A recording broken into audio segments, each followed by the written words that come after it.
ಕಮಿಟ್ಮೆಂಟ್ಗಳಿಂದ ಜೀವನ ಹೈರಾಣಾಗತ್ತೆ ಹೊರತು ಅದಕ್ಕೊಂದು ಪರ್ಮನೆಂಟಾಗಿ ಸೊಲ್ಯೂಷನ್ ಸಿಗೋದೇ ಇಲ್ಲ. ಆ ಚಿತ್ರ ನಾನು ಹಿಂದೆ ಹೋದರೆ ಹಸ್ಕೊಂಡು ಸಾಯ್ಬೇಕಾಗತ್ತಷ್ಟೆ. ಈ ಥರ ಜೀವನ ಮಾಡೋಕ್ಕಿಂತ ಸಾಯೋದೇ ವಾಸಿ. ಈ ಮನೇಲಿ ನಮ್ಮ ಆಸೆಗಳಿಗೆ ಬೆಲೆ ಇಲ್ಲ, ನಾವು ದುಡ್ಡು ಕೊಡ್ತೀವಲ್ಲ ಅದಕ್ಕೆ ಬೆಲೆ. ಅದಕ್ಕೆ ನಾವು ಹಗಲು ರಾತ್ರಿ ಕಷ್ಟಪಡಬೇಕು. ಈಗ ಯಾಕೆ ಏನೇನೋ ಕಲ್ಪನೆ ಮಾಡ್ಕೊಂಡು ಈ ಥರ ಆಡ್ತಿದ್ಯಾ? ಯಾಕೆ ಅಷ್ಟೊಂದು ಟೆನ್ಷನ್ ಮಾಡ್ಕೋತಿದ್ಯಾ? ಅಲ್ಲ, ಜಾನ್ವಿ ಇಲ್ಲಿ ಇರ್ತೀನಿ ಅಂತ ಹೇಳಿದ್ಮೇಲೆ ತಾನೇ ಆ ಮಾತು. ಅವಳು ಹಾಗೆ ಹೇಳಿದ್ರು ಜೈನ್ ಸುಮ್ಮನೆ ಇರ್ತಾರ? ಅವರು ಎಲ್ಲ ಖರ್ಚುಗಳು ನೋಡ್ಕೋತಾರೆ. ಜಯಂತ್ ನೋಡ್ಕೋತಾರೆ, ಆದ್ರೆ ಪಾಪ ನಿಮ್ಮ ಅಪ್ಪ ಅಮ್ಮ ತುಂಬಾ ಸ್ವಾಭಿಮಾನಿಗಳಲ್ವಾ, ಅದಕ್ಕೆ ಅಯ್ಯೋ ಬೇಡ ಅಳಿ ಅಂದ್ರೆ ಇವಳು ನನ್ನ ಮಗಳು, ಇವಳಿಗೆ ಏನೇ ಖರ್ಚಾದ್ರೂ ನಾನೇ ನೋಡ್ಕೋತೀನಿ ಅಂತ ಹೇಳಿ ಬರೋ ದುಡ್ಡು ಒದ್ದು ಕಳಿಸ್ತಿರ್ತಾರೆ. ಇದನ್ನೆಲ್ಲ ನೋಡ್ಕೊಂಡು ಬದುಕೋ ಅಂತ ಹಣೆ ಬರ ನಮ್ದು. ನೋಡ್ರಿ, ಕಷ್ಟನೋ ಸುಖನೋ ಅವಳು ಬಾಣಂತನ ಮಾಡಬೇಕಾಗಿರೋದು ನಮ್ಮ ಕರ್ತವ್ಯ.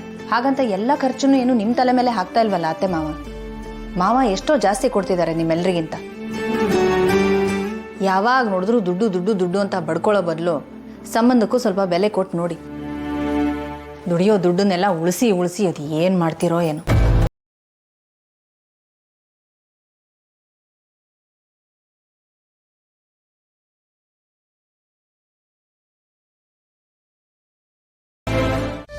ಯಾಕ್ರಿ?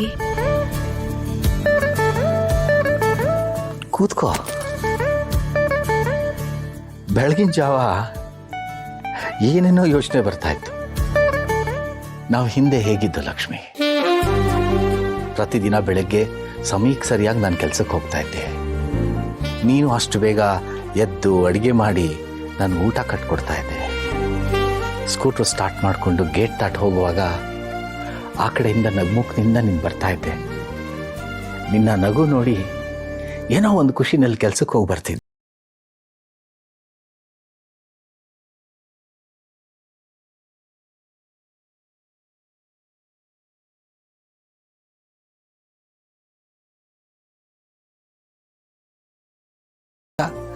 ರಾತ್ರಿ ಯಾವುದೋ ಕೆಲ್ಸಕ್ಕೆ ಹೋದೆ. ಯಾವಾಗ ಬರ್ತೀನೋ, ಯಾವಾಗ ಹೋಗ್ತೀನೋ, ಏನು ತಿಂತೀನೋ ಏನೋ ಆ ಮೊದಲಿದ್ದ ಖುಷಿ ತೃಪ್ತಿ ಏನು ಮಾಡಿದ್ರು ಬರ್ತಾ ಇಲ್ಲ ಲಕ್ಷ್ಮಿ. ಇಷ್ಟೆಲ್ಲ ಕಷ್ಟಪಟ್ಟರು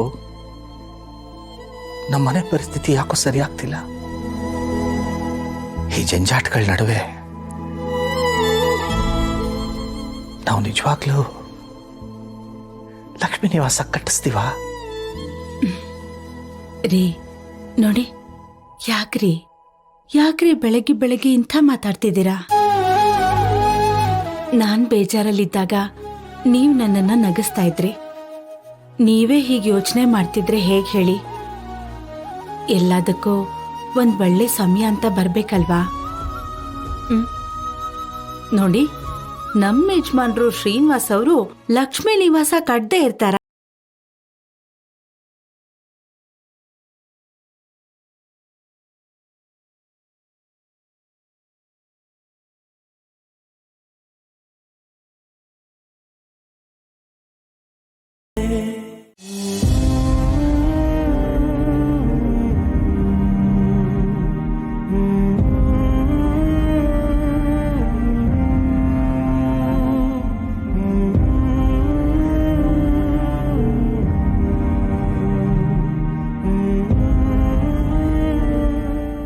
ಕೆಲವರಿಗೆ ಜೊತೆಲಿರೋರು ಹೆಂಗಿರ್ತಾರೆ ಅನ್ನೋದು ಮುಖ್ಯ ಇರಲ್ಲ, ಅವ್ರು ಹೇಗಿರ್ತಾರೆ ಅನ್ನೋದು ಮುಖ್ಯ ಇರುತ್ತೆ. ಅವ್ರು ಹೇಗಿರ್ತಾರೆ ಗೊತ್ತಿಲ್ಲ, ಆದ್ರೆ ಅವ್ರ ಮನಸ್ಥಿತಿ ಹೇಗಿರುತ್ತೋ ಜೊತೆಲಿರೋರ್ ಮನಸ್ಥಿತಿನೂ ಹಾಗೆ ಇರಬೇಕು ಅಂತ ನಿರೀಕ್ಷೆ ಮಾಡ್ತಾರೆ.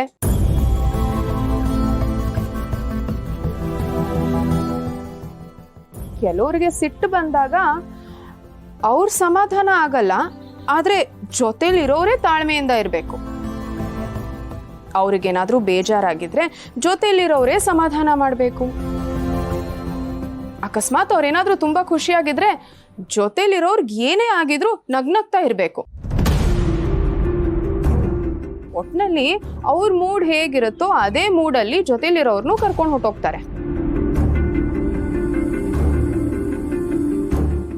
ಮೇಡಮ್ ಅವರೇ, ಯಾಕೆ ಮೇಡಮ್ ಅವರೇ ಏನಾಯ್ತು ಅಂತ ಹಿಂಗೆಲ್ಲ ಮಾತಾಡ್ತಿದ್ದೀರಾ? ಅದು ನಿಮಗೆ ಅಂತ ನಾನೇನು ಹೇಳಲಿಲ್ಲ ಸಿದ್ದು ಅವರೇ, ಹಾಗೆ ಸುಮ್ಮನೆ ಲೋಕಾರೂಢಿ ಮಾತಾಡ್ತಿದ್ದೆ ಅಷ್ಟೇ. ನನ್ಗೆ ಗೊತ್ತು ನೀವು ನನ್ನ ಬಗ್ಗೆನೇ ಮಾತಾಡ್ತಿದ್ದೀರಾ. ಈಗೇನಾಯ್ತು ಅಂತ ಹೇಳಿ. ಇನ್ನೇನು ಹೇಳಿ ಸಿದ್ದು ಅವರೇ, ನಾನು ನಿಮ್ಗೆ ಆಗಾಗ ಹೇಳ್ತಾನೆ ಇರ್ತೀನಿ, ನೀವು ಮೊದಲಿನ ಹಾಗೆ ಇರಿ ಸಿದ್ದು ಅವರೇ, ಹೀಗೆ ಮುಖ ಸಪ್ಪಗೆ ಮಾಡ್ಕೊಂಡು ಇರಬೇಡಿ ಅಂತ. ನೀವು ನೋಡಿದ್ರೆ ಮತ್ತೆ ಹಾಗೆ ಇದ್ದೀರಲ್ಲ ಇವತ್ತು. ಲೈ, ಇನ್ಮೇಲೆ ಹಳೇದೆಲ್ಲ ಮರ್ತು ಬಿಡು. ಇನ್ಮೇಲೆ ಅಲ್ಲಿಂದ ಹೊಸ ಬದುಕ್ತೀನಿ ಅಂತ ನನಗೆ ಮಾತು ಕೊಡ್ಲಾ? ನೀನು ಅಪ್ಪಾಜಿ ಹೇಳ್ದಂಗೆ ಕೇಳ್ತೀನಿ. ಹೌದು, ಅಪ್ಪಾಜಿ ಅಣ್ಣ ಹೇಳ್ದಂಗೆ ನಾನು ಮೇಡಮ್ ಅವ್ರ ಜೊತೆ ಚೆಂದಾಗಿರ್ಬೇಕು.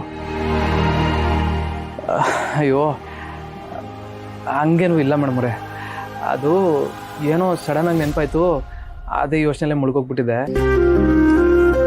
ಈಗ ಅದೆಲ್ಲ ಬಿಟ್ಟಾಕಿ.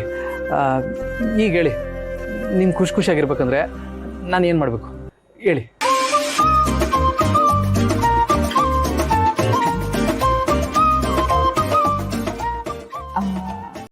ಅದು ನೀವು ನಿಮ್ಮ ಕೈಯಾರೆ ನನಗೆ ಬಳೆ ಕೊಡಿಸ್ತೀರಾ?